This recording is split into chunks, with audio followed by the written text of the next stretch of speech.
इस कहानी के दो मुख्य किरदार हैं। पहले महाराज दशरथ के कुल गुरु महर्षि वशिष्ठ, जो कि सप्त ऋषियों में से एक माने जाते हैं। पौराणिक कथाओं के हिसाब से इन्हें पृथ्वी पर श्रेष्ठ तपस्वियों में से एक माना गया है। दूसरे राजा कौशिक, इन्हीं को आगे चलकर महर्षि विश्वामित्र के नाम से जाना गया। विश्वामित्र जन्म से ब्राह्मण नहीं बल्कि क्षत्रिय थे। उन्हें राजा कौशिक के नाम से जाना जाता था। राजा कौशिक कुशनाथ के पोते और महाराज गधी के पुत्र थे। पौराणिक कथाओं में उनका वर्णन बहुत ही कुशल और सौम्य शासक के रूप में मिलता है। बहुत समय पहले की बात है। महर्षि वशिष्ठ अपने आश्रम में अपने परिवार के साथ सुखमय जीवन व्यतीत कर रहे थे। कहा जाता है कि महर्षि के ऊपर हमेशा से देवताओं की कृपा थी। यही वजह थी कि उन्हें देवताओं के द्वारा नंदिनी गाय भेंट स्वरूप मिली थी।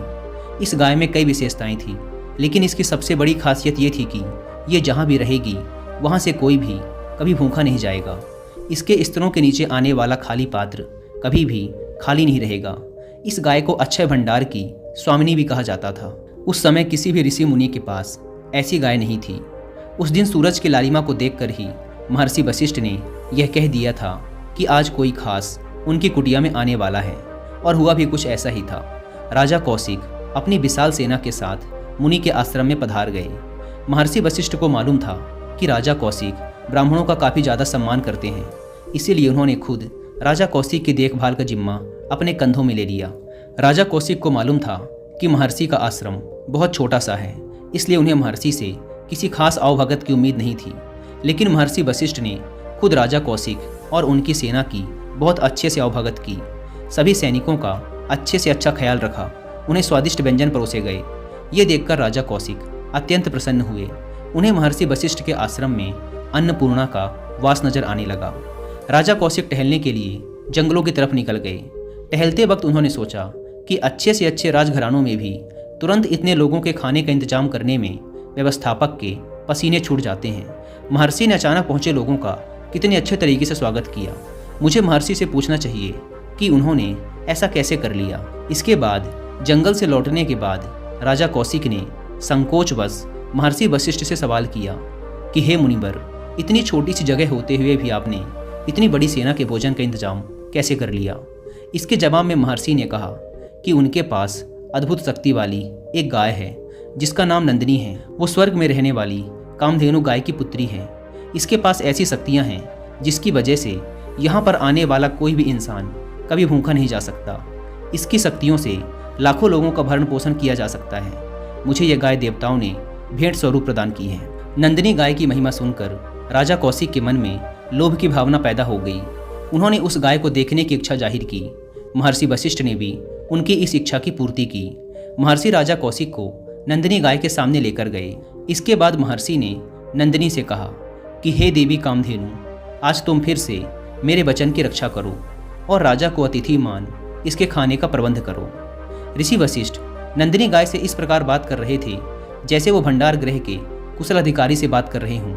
ये सब देखकर राजा कौशिक को काफ़ी आश्चर्य भी हो रहा था।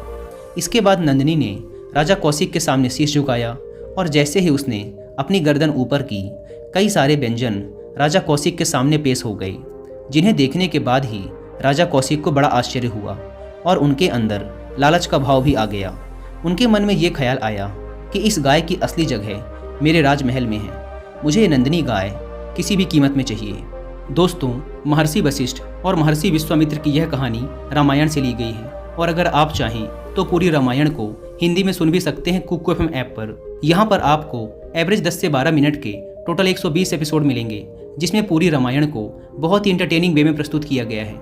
मुझे इनके रामायण को सुनाने और समझाने का तरीका बहुत ही अट्रैक्टिव और इंटरटेनिंग लगा, और शायद यही कारण है कि अब तक 70 लाख से ज़्यादा लोग रामायण के इन एपिसोड्स को सुन चुके हैं। और अगर आप चाहें तो आप भी अपने घर के दूसरे कामों को करते वक्त रोज रामायण के 4 से 5 एपिसोडों को सुनकर रामायण के प्रति अपने ज्ञान को बढ़ा सकते हैं। कुकू एफएम के बारे में बताऊं तो यह इंडिया का leading and one of the best audio book platform है, जहां पर आप मात्र एक बुक से भी कम की कीमत पे करके पूरे 1 साल तक अलग अलग फील्ड की हजारों किताबों और सैकड़ों कोर्सेज को ऑडियो फॉर्म में सुन सकते हैं, वो भी अपनी मनपसंद लैंग्वेज में।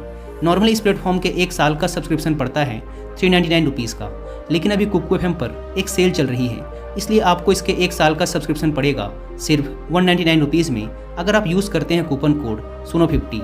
लेकिन यह कूपन कोड 31 में रात 12 बजे तक ही वैलिड है। अगर आप इस ऐप को डाउनलोड करना चाहते हैं तो ऐप की link description and first comment पर मिल जाएगी। राजा कौशिक ने महर्षि वशिष्ठ से नंदिनी गाय उन्हें देने को कहा। उन्होंने ये भी कहा कि इसके बदले में उन्हें जितनी कीमत चाहिए वो उन्हें देंगे। महर्षि वशिष्ठ ने बड़ी विनम्रता के साथ राजा का ये प्रस्ताव ठुकरा दिया। इसके बाद राजा कौशिक ने नंदिनी गाय के बदले 1 लाख गाय देने का प्रस्ताव भी रखा। ऋषि वशिष्ठ को जरा सा भी अंदाजा नहीं था कि राजा कौशिक उनके सामने ऐसा प्रस्ताव रखेंगे। ऋषि वशिष्ठ ने राजा कौशिक को जवाब दिया कि मैं 1 लाख या 1 करोड़ गायें लेकर भी इस गाय को नहीं दे सकता।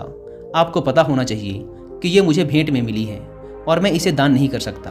ऋषि वशिष्ठ को ऐसा महसूस हो गया कि राजा कौशिक को अपमान महसूस हुआ है। इसीलिए उन्होंने कहा कि हे राजन, हम आपकी प्रजा हैं और आपके अधीन रहते हैं। राजा का धर्म प्रजा की रक्षा करना होता है, उनसे मांगना नहीं। ऐसे बहुत से कारण हैं जिनकी वजह से मैं यह नंदिनी गाय आपको नहीं दे सकता। हो सके तो मुझे क्षमा करें। ऋषि वशिष्ठ की बातें राजा कौशिक को छलवा लग रही थी। कहा जाता है ना, विनाश काले विपरीत बुद्धि। कुछ ऐसा ही राजा कौशिक के साथ भी हो रहा था। उनके अंदर लालच का भाव इतना अधिक हो गया कि उन्हें कुछ भी सही गलत नजर आना बंद हो गया। फिर उन्होंने अपने सैनिकों को आदेश दिया कि मुझे किसी भी हालत में ये नंदिनी गाय चाहिए। इसके लिए अगर तुम्हें महर्षि पर आक्रमण करना पड़े तो वो भी करो, इन्हें बंदी बना लो, लेकिन मुझे ये गाय लाकर दो। राजा कौशिक को ये बात मालूम नहीं थी कि नंदिनी गाय के पास भी दिव्य शक्तियाँ थीं।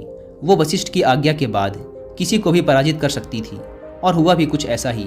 राजा कौशिक ने सैनिकों के साथ मिलकर हमला तो कर दिया, लेकिन उन्हें हार का मुंह देखना पड़ा। महर्षि वशिष्ठ ने राजा कौशिक की इस हरकत के बाद उनके एक पुत्र को छोड़कर सभी को मृत्यु का श्राप दे दिया। इसके बाद राजा कौशिक महल की तरफ निकल गए। वहां पहुंचने के बाद धीरे धीरे उनके एक पुत्र को छोड़कर सभी की मृत्यु हो गई। राजा कौशिक के अंदर बदले की भावना जाग उठी। उन्हें किसी भी हालत में महर्षि वशिष्ठ से बदला लेना था। इसके लिए उन्होंने राजपाट अपने पुत्र को सौंपा और खुद जंगल की तरफ प्रस्थान कर गए। वहां जाकर उन्होंने कई साल तक शिव की तपस्या की। शिवजी राजा की तपस्या से प्रसन्न हुए और उन्हें वरदान मांगने के लिए कहा। राजा कौशिक ने शिवजी से कई सारे दिव्यास्त्र मांगे। शिवजी ने उनकी मनोकामना पूरी की और उन्हें कई दिव्यास्त्रों का स्वामी बना दिया। दिव्यास्त्र मिलने के बाद राजा कौशिक को अभिमान हो गया। उन्हें पुरानी बातें याद आने लगी। उनके मन में लालच आया कि इन शक्तियों की मदद से वो महर्षि वशिष्ठ को परास्त करके नंदिनी गाय को हासिल कर सकते हैं। उन्होंने महर्षि की तरफ रुख किया और उनके ऊपर फिर से आक्रमण कर दिया। लेकिन महर्षि वशिष्ठ के पास भी कई सारी दिव्य शक्तियाँ थीं। उन्होंने अपनी बुद्धि और दिव्य शक्तियों की मदद से राजा वशिष्ठ की शक्तियों को खत्म कर दिया। राजा कौशिक की हरकतों से आहत होकर महर्षि ने ब्रह्मास्त्र चला दिया। इससे पूरी धरती पर संकट का खतरा पैदा हो गया। सभी देवों के आग्रह के बाद वशिष्ठ का क्रोध शांत हुआ और उन्होंने अपना ब्रह्मास्त्र वापस ले लिया। दूसरी ओर राजा कौशिक को ये एहसास हो चुका था कि वो सारी शक्तियों के बाद भी साधना से अर्जित की गई शक्तियों से नहीं जीत सकते। कितना भी शक्तिशाली और पराक्रमी राजा क्यों न हो, सिद्धि से प्राप्त शक्ति के सामने वह कुछ भी नहीं। उन्हें यह भी एहसास हुआ कि जीवन में लालच सबसे बुरी चीज है। इससे इंसान की आत्मा खत्म हो जाती है। उसे सही और गलत के बीच का अंतर समझ में नहीं आता। इसीलिए लालच करने से बेहतर है खुद को काबिल बनाए, जैसा कि महर्षि वशिष्ठ ने किया था। देवताओं ने उनकी काबिलियत की वजह से ही उन्हें नंदिनी गाय भेंट स्वरूप दी थी। दूसरी बार भी वशिष्ठ से हार के चलते राजा कौशिक को गहरा आघात लगता है और वो मान लेते हैं कि बाहरी ताकत और इंसानी अहम योग शक्ति के आगे कुछ भी नहीं है। इसके बाद राजा कौशिक तप और एकांत शिक्षा की बदौलत ऋषि वशिष्ठ से श्रेष्ठ बनने का प्रण लेते हैं। वो दक्षिण दिशा की ओर चले जाते हैं, जहाँ वो अन्न त्याग कर जीवन बिताते हुए कठोर तपस्या करते हैं, जिससे उन्हें राजश्री पद मिल जाता है। लेकिन उन्हें फिर भी संतुष्टि नहीं मिलती।